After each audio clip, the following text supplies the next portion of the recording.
পশ্চিমবঙ্গের উপকূলভাগে অবস্থানকারী সুস্পষ্ট নিম্নচাপ বা ওয়েলমার্ক ডিপ্রেশন ইতিমধ্যে শক্তি বাড়িয়ে আরও সক্রিয় হয়ে গভীর নিম্নচাপ বা ডিপ ডিপ্রেশনে পরিণত হয়েছে। প্রিয় দর্শক বন্ধুরা, আজ হলো 17ই আগস্ট 2026। ঘড়িতে এই মুহূর্তে প্রায় 12টা বাজে।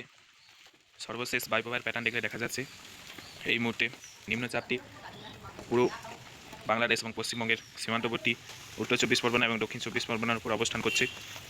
এর কিছুটা পূর্ব মেদিনীপুর এবং দক্ষিণ 24 পরগনার উপর দিয়ে বৃষ্টিতে এবং কলকাতারও এর প্রভাব পড়ছে।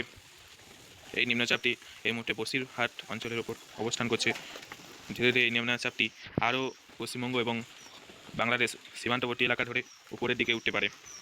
পরবর্তীকালে এই নিম্নচাপটি উপর দিকে উঠতে উঠতে নদিয়া জেলা পর্যন্ত পৌঁছে যাবে এবং নদিয়া, বর্ধমান এবং মুর্শিদাবাদের দক্ষিণাংশ নিয়ে এই নিম্নচাপটি পশ্চিমাঞ্চল ঝাড়খণ্ডের ধানবাদ অঞ্চলের দিকে সরতে থাকবে।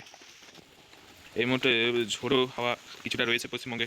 ঝোড়ো হাওয়া পরিমাণ দেখলে দেখা যাচ্ছে এই ঝোড়ো হাওয়া যতটা না পশ্চিমবঙ্গে প্রভাব ফেলাচ্ছে, তার থেকেও বাংলাদেশে এর ঝোড়ো হাওয়া প্রচুর পরিমাণে রয়েছে। ঘন্টায় প্রায় 60 থেকে 70 কিলোমিটার বেগে নিম্নচাপের বায়ু অতি বেগে ঘোরাচ্ছে।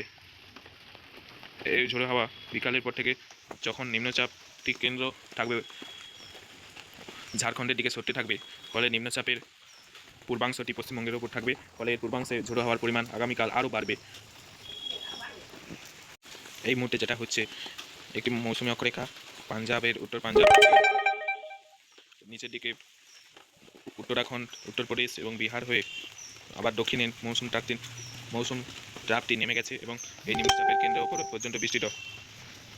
এর ফলে নিম্নচাপটি বাতাসকে এই দিক থেকে ঘুরিয়ে অ্যান্টি ক্লকওয়াইজ পশ্চিমবঙ্গে প্রবেশ করছে এবং মৌসুমী অক্ষরেখার প্রভাবে পশ্চিম থেকে আরব সাগর থেকে কিছুটা তুলনামূলকভাবে শুষ্ক বায়ু এই নিম্নচাপের কেন্দ্রের দিকে আসছে এবং এই অক্ষরেখা বরাবর মুখোমুখি হচ্ছে। ফলে দুই অক্ষরেখা মুখোমুখি হওয়ার ফলে ট্রপোস্ফিয়ারে জলীয় বাষ্প উপরি স্তরে পৌঁছাচ্ছে এবং ঘনীভূত হয়ে মেঘের সৃষ্টি ঘটাচ্ছে। এই মুহূর্তে আসামের উপর একটি ছোট্ট ঘূর্ণাবর্ত বা আপার এয়ার সার্কুলেশন রয়েছে। এর ফলে হিমালয় থেকে আসা ঠান্ডা বায়ুও এই নিম্নচাপের কেন্দ্রে চলে যাচ্ছে। ফলে বাতাস আরও শীতল এবং ঘনীভূত হয়ে ঠান্ডার ক্লাউড খুব দ্রুত বেগে সৃষ্টি করছে। ফলে এই অঞ্চলে যেমন পূর্ব মেদিনীপুর, পশ্চিম মেদিনীপুর, ঝাড়গ্রাম, দক্ষিণ 24 পরগনা, কলকাতা এই অঞ্চলে বৃষ্টির পরিমাণ অত্যন্ত বৃদ্ধি পাওয়াচ্ছে। এই মুহূর্তে উপগ্রহ চিত্র দেখলে দেখা যাচ্ছে পুরো পশ্চিমবঙ্গ ঘন কালো মেঘে ঢাকা, কিন্তু পশ্চিমবঙ্গের উত্তরাঞ্চলে কোথাও কোথাও মেঘলা আকাশ, রোদের দেখা মিলছে উত্তরাঞ্চলের জেলাগুলিতে।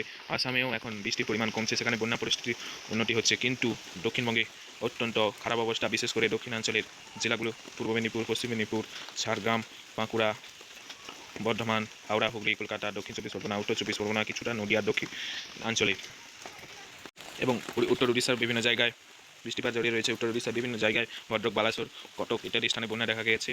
তবে সেদিকে কিছুটা হলেও বৃষ্টির পরিমাণ কমছে, বৃদ্ধি পেয়েছে পশ্চিমবঙ্গ এবং বাংলাদেশে আগামী কয়েকদিন বৃষ্টিপাত হয়নি, কিন্তু এই নিম্নচাপে ভালো বৃষ্টিপাত হচ্ছে। সর্বশেষ যে বৃষ্টির পরিমাণ ঘটছে তার দিকে নজর রাখলে দেখা যাচ্ছে এই মুহূর্তে বৃষ্টিপাত হচ্ছে খড়গপুর সংলগ্ন অঞ্চলে বজ্রগর্ভ মেঘে। এই বজ্রগর্ভ মেঘ অত্যন্ত হচ্ছে, আর একটা কিছু মেঘ রয়েছে তমলুক সংলগ্ন অঞ্চলে। এই মেঘ ধীরে উত্তর দিকে ওঠার সম্ভাবনা দেখা দিচ্ছে। মেঘ যখন বজ্রগর্ভ মেঘের সৃষ্টি হয় তখন সেখানে মেঘ ভাঙা বৃষ্টির মতো পরিস্থিতির সৃষ্টি হয়। যেমন গতকাল পূর্ব মেদিনীপুরের ভগবানপুর, চণ্ডীপুর, হেরিয়া, সবং ইত্যাদি জায়গায় একটা ঠান্ডা ক্লাউড সৃষ্টি হয়েছিল, যা রাতে 1টা নাগাদ মেঘ ভাঙা বৃষ্টি সৃষ্টি করে দেয় এই সমস্ত অঞ্চলে।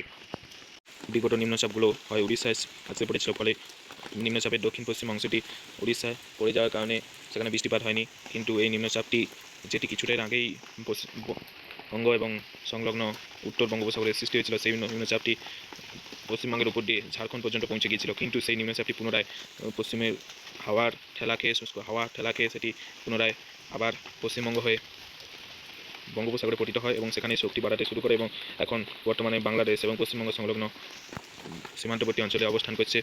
এই মুহূর্তে ঠান্ডা ক্লাউড জারি রয়েছে পশ্চিম মেদিনীপুরের বিভিন্ন অংশে। ইতিমধ্যে আবহাওয়া দপ্তর পশ্চিম মেদিনীপুর, ঝাড়গ্রাম এবং বাঁকুড়া জেলায় লাল সতর্কতা জারি করেছে। এই মেঘ ধীরে ধীরে নিচের দিকেও নামতে পারে, ফলে পূর্ব মেদিনীপুরে সংলগ্ন অঞ্চলে আগামী কয়েক ঘন্টায় পুনরায় বৃষ্টি বাড়তে পারে এবং ঠান্ডা স্টর্ম অ্যাক্টিভিটিও দেখা যেতে পারে কোনো কোনো অংশে। আগামী 24 ঘন্টায় সম্ভাব্য বৃষ্টির পরিমাণ বলে দিচ্ছে আগামী কয়েক দিনের মধ্যে এই সমস্ত অঞ্চলে পূর্ব মেদিনীপুর, পশ্চিম মেদিনীপুরের অঞ্চলে বন্যার আশঙ্কা দেখা যাচ্ছে। প্রিয় দর্শক বন্ধুরা, পশ্চিম মেদিনীপুর এবং পূর্ব মেদিনীপুর ও ঝাড়গ্রাম অঞ্চলে একটি বড় নদী রয়েছে, তা হলো কেলেঘাই নদী।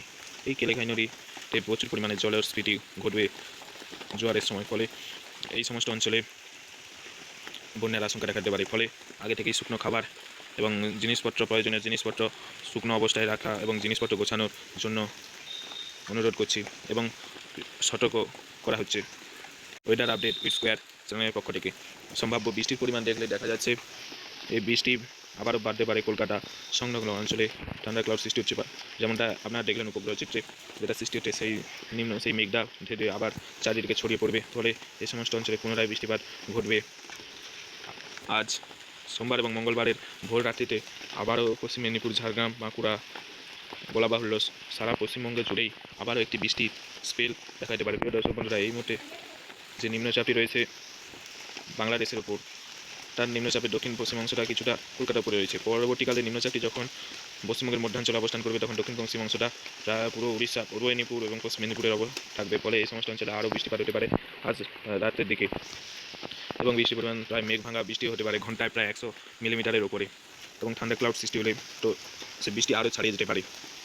তা বলার অপেক্ষা রাখে না যে আগামীকাল বৃষ্টির পরিমাণ কম থাকবে, কিন্তু আগামীকাল বৃষ্টির পরিমাণ বিকেলের পর থেকে কিছুটা কমবে এবং আকাশ পরিষ্কার হতে শুরু করবে।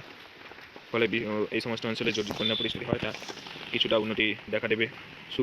বুধবার কিছুটা বৃষ্টির পরিমাণ থাকছে উপকূলবর্তী জেলা এবং সংলগ্ন পশ্চিমের দিকে জেলা। পরবর্তীকালে নিম্নচাপটি সরলেও মৌসুমী অক্ষরেখা এই সমস্ত অঞ্চলের উপর দিয়ে বৃষ্টিতে থাকবে, ফলে এখানে বজ্রবিদ্যুৎ সহ উপকূলবর্তী জেলায় আবারও বৃষ্টিপাত জারি রইবে। শুক্রবার আবারও বৃষ্টির পরিমাণ থাকছে। প্রিয় দর্শক বন্ধুরা, এরপর পশ্চিমবঙ্গ এবং বাংলাদেশ উপকূলে পুনরায় আবার একটি নিম্নচাপের সম্ভাবনা রয়েছে। ফলে এই সমস্ত অঞ্চলে যে এখন বৃষ্টি চলছে, সেখানে কিছুদিন আবহাওয়ার উন্নতি হলেও পরবর্তীকালে আবারও বৃষ্টিপাত দেখা দিতে পারে। প্রিয় দর্শক বন্ধুরা, এই ছিল আজকের ওয়েদার আপডেট। আগামী 12 থেকে 24 ঘন্টায় এই সমস্ত অঞ্চলে প্রচুর পরিমাণে বৃষ্টির পরিমাণ থাকবে। ফলে এই সমস্ত অঞ্চলে যে কোনো মুহূর্তে, যেমনটা আপনাদের বলছিলাম, কেলেঘাই নদীতে জলস্ফীতি দেখা যাচ্ছে। এই সমস্ত অঞ্চলের জল একমাত্র কেলেঘাই নদীতে বাহিত হয়, ফলে এই সমস্ত অঞ্চলে বন্যার আশঙ্কা দেখা যাচ্ছে। ফলে প্রয়োজনীয় সতর্কতা আগে থেকে নেওয়া প্রয়োজন। ভিডিওটা ভালো লাগলে ওয়েদার উইথ স্কোয়ার চ্যানেলটিকে সাবস্ক্রাইব করে দেবেন এবং লাইক করবেন। ধন্যবাদ। এই মুহূর্তে টুকরো টুকরো বজ্রগর্ভ মেঘ পরে পরে বৃদ্ধি পাচ্ছে, ফলে এই সমস্ত অঞ্চলে বৃষ্টির পরিমাণ আগামী 1 থেকে 2 ঘন্টার মধ্যে আরও বাড়বে বলে মনে হচ্ছে।